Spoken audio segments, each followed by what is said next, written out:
In this lecture, I'm going to introduce permutation groups. Recall from earlier that if you have a finite set U, then you can talk about permu. This is just the collection of all bijections from U to U.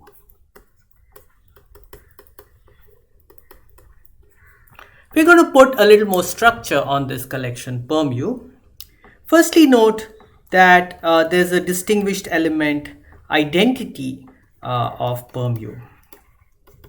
This identity element is characterized by identity U of U is U for all U in U. So that's the identity permutation. The second thing to note is that given sigma and tau, in permu, you can talk about that composition, and that will again be an element of permu.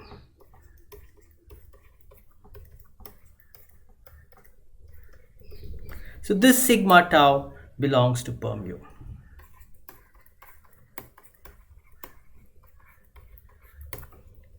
And lastly, given sigma in permu, you can talk about its inverse. Since it's a bijection, this function has an inverse.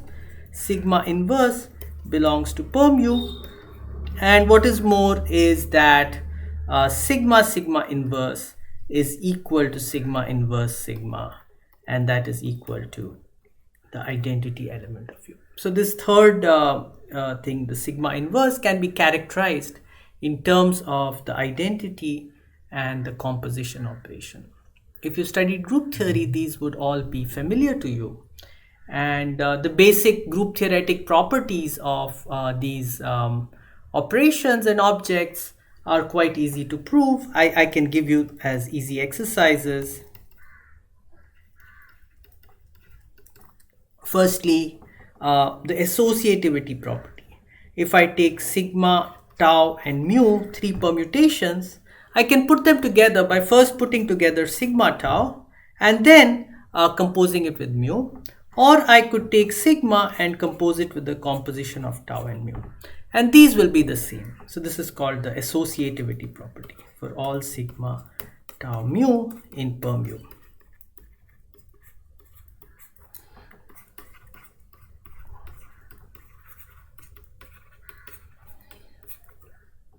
The second is that identity times sigma is equal to sigma times identity is equal to sigma for all sigma in permu. This is called the identity property. Third is it follows from the existence of inverse.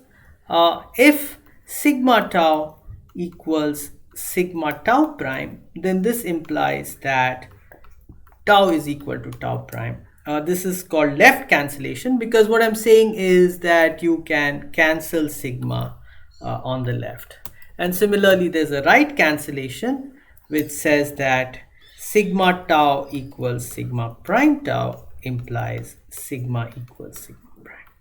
And this is true for all sigma, sigma prime, tau, tau prime in permu. So this is called the cancellation law.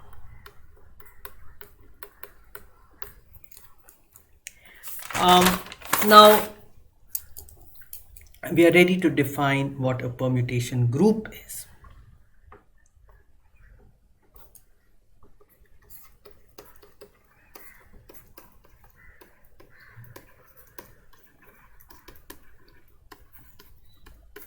A permutation group is a subset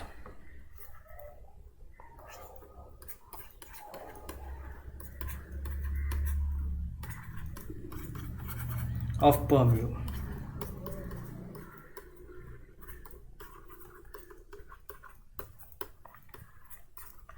Which satisfies three axioms. The first is one that's easy to forget, but it just requires that the subset should not be empty. It should have at least one element. The second is that it's closed under composition. Sigma tau belongs to G implies that sigma composed with tau belongs to G. And the third is that if sigma belongs to G, then sigma inverse belongs to G. So closure under composition and closure under inversion, non-emptiness. These three axioms actually imply that the identity element of U belongs to G. Because, well, G is non-empty, so there exists at least one element sigma in G by axiom 1. By axiom 3, sigma inverse also belongs to G. By axiom 2, sigma composed with sigma inverse belongs to G. But, we've already seen that sigma composed with sigma inverse is the identity of U. So that means that the identity belongs to G. Okay, so these are called permutation groups. The simplest examples, so I'll call them example 0. All of perm U is itself a permutation group. And also, if you only have the identity element, this is also a permutation group.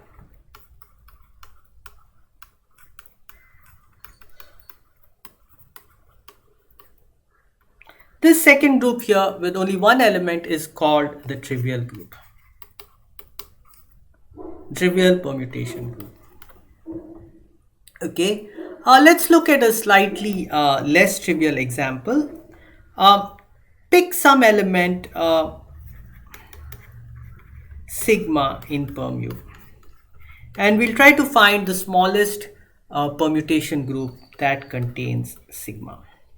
So now if sigma belongs to perm U, you can talk about powers of sigma, that is sigma to the power k, which I will define to be sigma composed with sigma k times. So sigma squared is just sigma composed with sigma, sigma cubed is sigma composed with sigma, and so on. Now, the fact is that if you look at sigma squared, sigma cubed, this is an infinite sequence. However, U being finite, the set perm U is also finite. And so these cannot all be distinct. So let's say these elements cannot all be distinct. So there must be two which are equal. So there exists k less than L such that sigma to the power k is equal to sigma to the power L. Now I can write this identity in the following form: sigma to the power k times identity U is equal to sigma power k sigma power L minus k.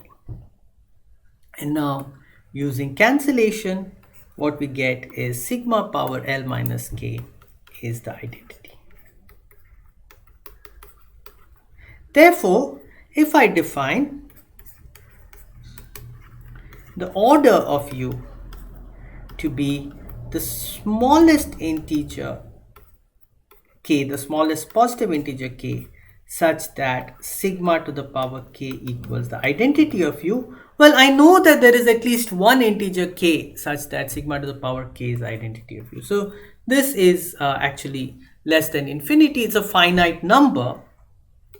And then you can look at the set, which I'll denote by G inside angular brackets, consisting of the identity element, not G, I should say sigma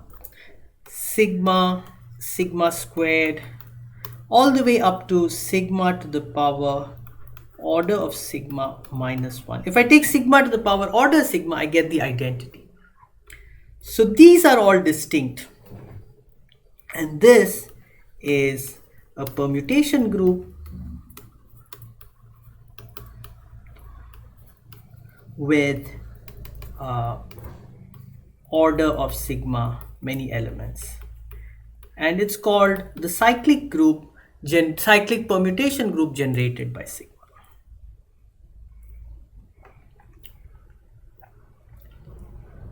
Here's a small exercise for you. If sigma has cycle type lambda 1, lambda 2, lambda L, by which I mean that if you take the cycle lengths of sigma and write them in weakly decreasing order, you get the numbers lambda 1, lambda 2, lambda L. So it has a cycle of size lambda 1, a cycle of size lambda 2, and so on.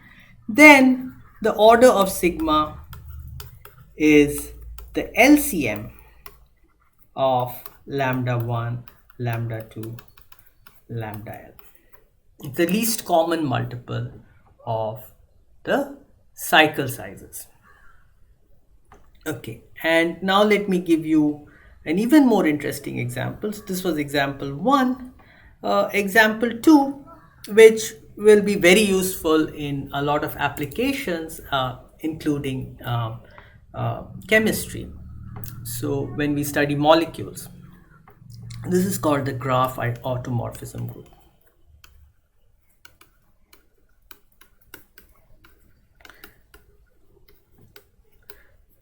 So suppose we have a graph gamma. So a graph is described by two things, V and E, where V is the set of vertices, E is the set of edges. This E consists of subsets of V of size 2. And so we say that if X, Y is in E, this means that X and Y are connected by an edge.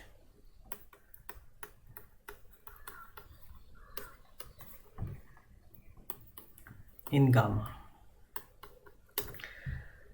Okay, and then we can define the permutation group aut gamma. This is the set of all permutations of the vertex set sigma in perm V, such that if xy belongs to E, then sigma x, sigma y belongs to E. One can view this. So you need to check that this is a permutation group, so that it's closed under composition and inverse. That's not difficult. Again, I'll let you think about it a bit. But this can be regarded as the group of symmetries of the graph gamma. Let me give you an example of this example. So the benzene group. As I said, these kinds of groups are very useful in analyzing isomers of chemical compounds. So here's the benzene group.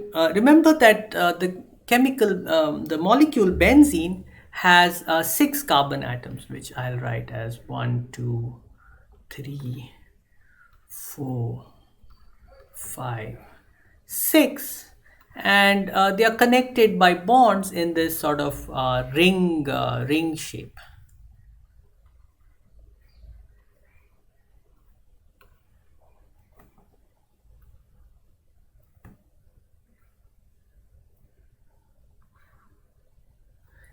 And these bonds are all really the same, although sometimes when we study it, we describe every alternating one as a double bond. But in practice, there's a complete symmetry of these 6 carbon atoms in benzene. And so you can think of this benzene atom as a graph with 6 vertices and 6 edges. And the group aut gamma. So this will be a subgroup, will be contained inside S6, the way I've drawn it here. And this has actually, if you think about it a bit, it has 12 elements. There are 6 rotations, which includes the identity. So you can rotate by, if you look at this visually, this picture, you can rotate clockwise by multiples of pi by 3 or 60 degrees. And it has 6 reflections. There are actually 6 axes of symmetry here. Let me just draw them for you. So you can draw an axis through every bond, through the center of every bond. So there are 3 of those. And then you can also draw axes through the center, through the carbon atoms themselves.